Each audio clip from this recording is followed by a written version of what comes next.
bodybuilding, the sport of pageantry where big hunks of lean meat lift weights for the sole purpose of aesthetics. But is it possible that this notoriously non-functional focus in training could actually be the most functional? Now, there's another branch of the fitness industry, self-styled as functional fitness, that exists largely as a counter to the type of training popularized by bodybuilding. The idea is that the training emphasizes abilities over aesthetics, and there's clearly a strong interest in it these days, considering that the American College of Sports Medicine placed it in its top 5 on its worldwide survey of fitness trends in 2023. So, given the interest in it, we must answer the question, what is functional training? What makes it functional compared to other styles? By the way, if you haven't subscribed yet, please hit that button now. My channel remains just a little baby, and every single view makes a big, big difference. Now, one of the key and early proponents of functional training is Michael Boyle, one of the most influential strength and conditioning coaches in the world, and he defined functional training as sports general training. Now, this is as opposed to sports-specific training, which is practice on the field. In his 2003 book, Functional Training for Sports, he outlines that functional training should be performed on one's feet, internally stabilized, and focused on multi-joint movements. So in other words, not a lot of machines, not a lot of isolation work, and when possible, you are training without sitting or lying down. It's simple enough, and you can already see some divergence from the bodybuilding style of training, which involves a lot of sitting or lying down, a lot of externally stabilized movements, and lots of single joint movements. Now, this is an oversimplification. Anybody who has ever seen or participated in bodybuilding training will know that a lot of movements are performed standing up, a lot of movements are performed that are multi-joint, but you get the overall idea. Now, as it happens, there are also a dozen or so other definitions that are out there right now, compiled in a paper by Ide and colleagues in 2022. Cheng et al.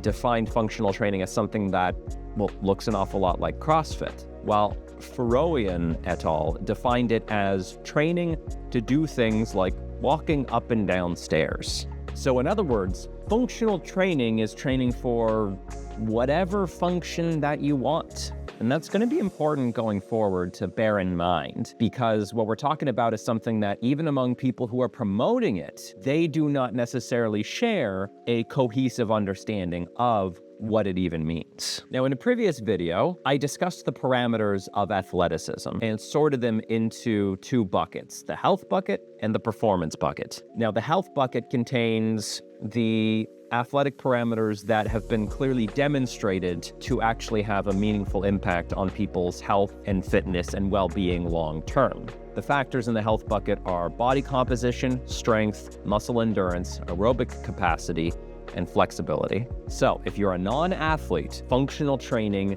needs to fill that bucket first. Now let's compare Mike Boyle's definition of functional training, since he most clearly delineates it from bodybuilding. And remember, Boyle is referring to sports general training. In other words, he's filling the health and performance buckets for competitive athletes. So factors like power, speed, agility, balance, and stability, these are all features that are, in fact, missing from most bodybuilding training. So in the case of an athlete, yes, indeed, training that addresses these factors through things like plyometrics, Olympic lifts, sprints, single leg training, that is very functional. And now you are checking the appropriate boxes for your goals. But if you aren't training for athletics, does this definition of functionality still apply?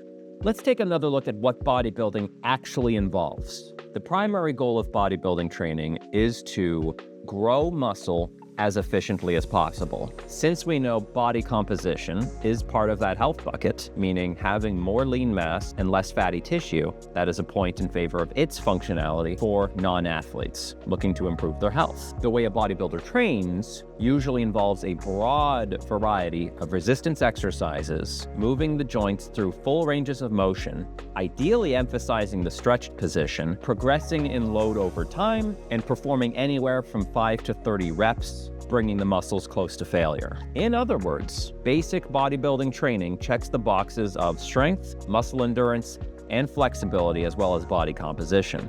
Check, check, check. So the reason I wanted to make this video is because proponents of functional training online often seem to feel the need to differentiate from training for aesthetics. The attitude that non-athletes need to look at training through this functional lens, when functional basically is loosely defined as not bodybuilding, I think that framework is not well-founded, and I think it can often lead to very tribal and elitist stances. And that's really too bad, because there is no call for an us versus them mentality in fitness. And yes, asterisk, asterisk, asterisk, the other components of bodybuilding that are absolutely not healthy, the disordered approaches to eating, getting hyper friggin' lean on stage, the abuse of drugs. We're not talking about any of that. In this case, we're specifically talking about the style of training.